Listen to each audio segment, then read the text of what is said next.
نماز اگر کسی وجہ سے واجب الاعادہ ہو جائے تو اس کے ذمے یعنی جب بھی اس کو ادا کریں گے تو وہ اس کا واجب الاعادہ نماز کا ادا ہی ہوگی. اب اس کی قضا تو شمار نہیں کی جائے گی کیونکہ نماز اپنے فرائض اور شرائط کے ساتھ ادا ہو چکی. اب واجب کی وجہ سے کسی وجہ سے نقص اور کمی رہی ہے اس میں تو ایسی صورتحال میں اس کی نماز وہ واجب الاعادہ ہوگی, وہ دہرا لے اس نماز کو. اس وقت اگر ٹائم ہے میسر ہے تو بالکل آسانی اور زیادہ مناسب یہی ہے کہ اسی وقت اس کو دہرائیں کہ بعد میں اس کو بس اوقات یاد رکھنا مشکل ہوتا ہے. لیکن گناہ کا کوئی ایسا معاملہ نہیں ہے کہ مثال ہے کسی نے ظہر کی نماز پڑھی اور واجب الاعادہ ہو گئی, اب ظہر کا وقت بھی باقی ہے, تاخیر اگر وہ تاخیر کرتا ہے عصر کے وقت میں ادا کرتا ہے تب بھی وہ گناہ گار نہیں ہے. لیکن بہتر یہ کہ ایک واجب ہے ذمہ پر باقی ہے, واجب تو ذمہ ہے, فرض ادا ہوا تو واجب ذمہ ابھی واجب ذمہ پر, تو اب ایسی صورت میں جتنا جلدی ہو اسے سبق کو بالکل چھوڑ دینا تو گناہ گار ہوگا. ٹھیک ہے, جزاک اللہ خیرہ. ہمارے کالرز نے جو سوالات کیے تھے ان کے جوابات ہو گئے. مزید کالز کی جانب بڑھتے ہیں اور دیکھتے ہیں کہ کیا سوالات موجود ہیں. جی کال چلائیے. میرا نام افضال احمد ہے. میرا سوال یہ ہے کہ کیا ہم صدقہ فطر اپنے بہن بھائیوں میں سے کسی کو دے سکتے ہیں؟ صدقہ فطر بہن بھائیوں کو دینا انشاءاللہ ضرور عرض کرتے ہیں. جی نیکسٹ. میرا بارگاہ میں یہ سوال ہے کہ جب نماز پڑھتے ہیں تو سر پہ رکھی ہوئی ٹوپی یا کوئی چادر وغیرہ رکھی ہو تو اکثر کئی بار وہ گر جاتی ہے, تو اس کو اٹھانا کیسا ہے؟ مہربانی کر کے میری رہنمائی فرما دیں. جی, سر کی ٹوپی گر جاتی ہے تو اس کو اٹھانا کیسا, ضرور جواب دیتے ہیں. نیکسٹ. السلام علیکم ورحمۃ اللہ وبرکاتہ. وعلیکم السلام ورحمۃ اللہ وبرکاتہ. بارگاہ میں عرض ہے کہ میرے اوپر قرضہ ہے بہت سود پرافٹ کا, یعنی میں حج اور عمرہ میرے اوپر جائز ہے کہ ناجائز ہے؟ انشاءاللہ عز و جل بیان کیا جائے گا. ایک اور کال دے دیجئے. السلام علیکم ورحمۃ اللہ وبرکاتہ. وعلیکم السلام ورحمۃ اللہ وبرکاتہ. سوال یہ ہے کہ جب بندہ اعتکاف بیٹھا ہوا ہو اس دوران اگر گرمی ہے تو میں گرمی کا پسینہ وغیرہ آنے سے بندہ غسل کر سکتا ہے؟ جو مسجد کے اندر چار دیواری کے اندر غسل خانے بنے ہوئے ہوں وہاں کیا اس میں پسینے کی وجہ سے یا پسینے کی بدبو کی وجہ سے غسل کرنا جائز ہے؟ السلام علیکم ورحمۃ اللہ وبرکاتہ. وعلیکم السلام ورحمۃ اللہ وبرکاتہ. واقعی بڑا مسئلہ ہے, آج کل تو واقعی گرمیوں کا موسم ہے اور خوب گرمیاں ہیں مدینہ, تو انشاءاللہ آپ کو بھی جواب دیتے ہیں. جی حضور, کیا ارشاد فرمائیں گے؟ ایک ہمارے سائل تھے, انہوں نے سوال کیا کہ بہن بھائیوں کو صدقہ فطر دیا جا سکتا ہے کہ نہیں. صدقہ فطر ان کو دیا جا سکتا ہے جن کو زکوٰۃ دی جا سکتی ہے. ٹھیک ہے, یعنی چند اس میں استثناء موجود ہیں, لیکن ابھی فی زمانہ چونکہ ان کو بھی زکوٰۃ یعنی عامل وغیرہ جو پہلے زکوٰۃ پر معمول ہوتے ہیں زکوٰۃ وصول کرنے کے لیے, تو ان کے لیے زکوٰۃ تو ہے, صدقہ فطر کے معاملات نہیں ہیں. ٹھیک ہے. تو عام جو ایک شریف فقیر کے حوالے سے یا عزیز و اقارب کے حوالے سے جن میں دیکھا جاتا ہے تو اس میں یہ تقسیم ہے کہ جن کو زکوٰۃ دے سکتے ہیں ان کو صدقہ فطر بھی دے سکتے ہیں. ٹھیک ہے. ماں باپ کو زکوٰۃ نہیں دے سکتے, ماں باپ اپنی اولاد کو زکوٰۃ نہیں دے سکتے.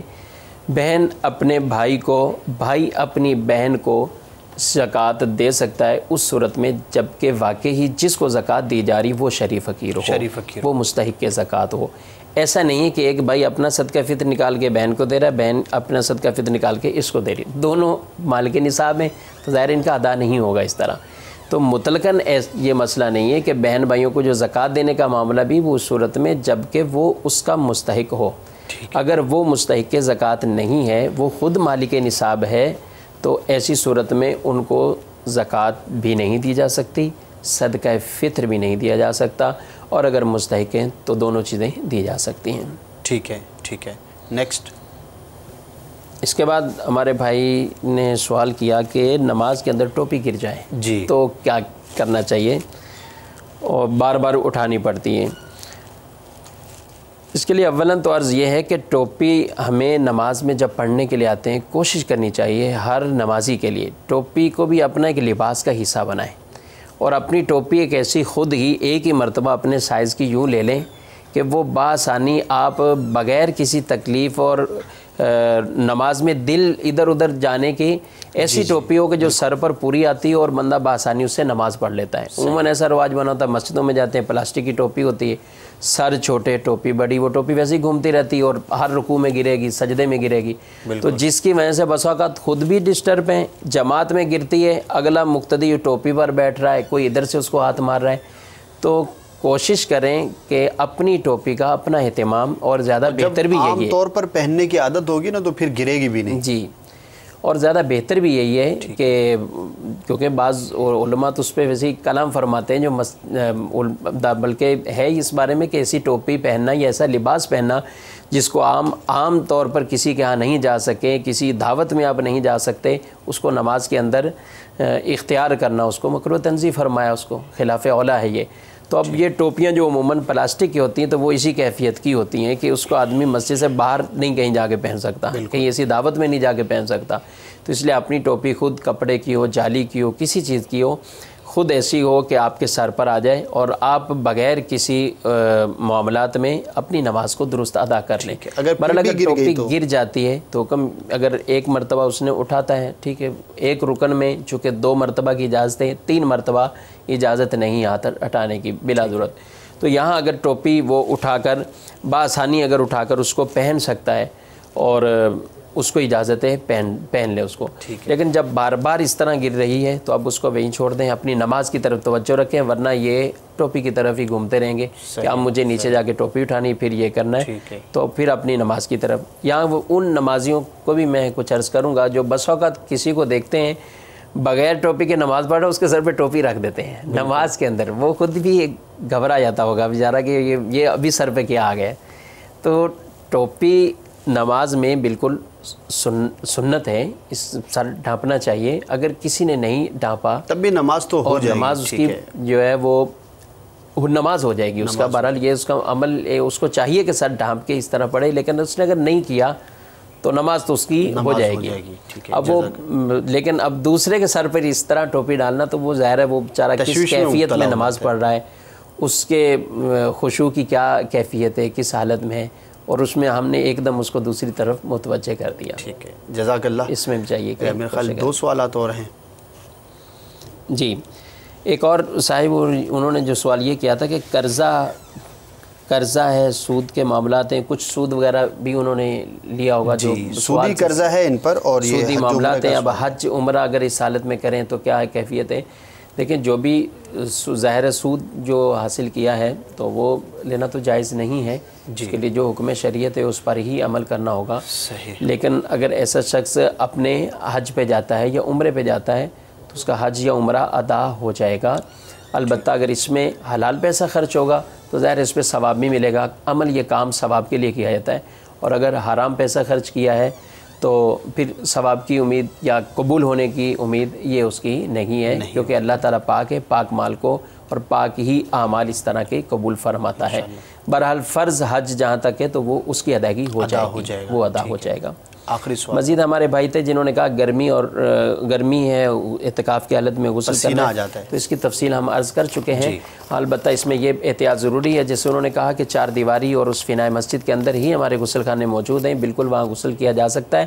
لیکن ایک بات کا خیال احتیاط ضروری ہے کہ مسجد کے اندر پانی کی قلت نہ ہو، کیونکہ بس وقت ایسے نے معتکف سارا دن نہاتے رہیں دن میں، اور جب نمازی آئیں تو اب پانی کے معاملات ایسے ہو جائیں تو پھر یہ لوگ ان سے ناراض ہوں گے. تو اس کے لیے خوشبو استعمال کریں، کچھ ایسی چیز استعمال کریں کہ بدبو کو دور کرنا ہے، اس کو بھی دور کریں. کسی کپڑے سے اچھی طرح صاف کرتے ہوئے کچھ خوشبو استعمال کرتے ہیں تو امید ہے بہتر ہو جائے. جزاک اللہ خیرہ. مدنی چینل دیکھتے رہیے. صلو علی الحبیب صلی اللہ تعالی علی محمد.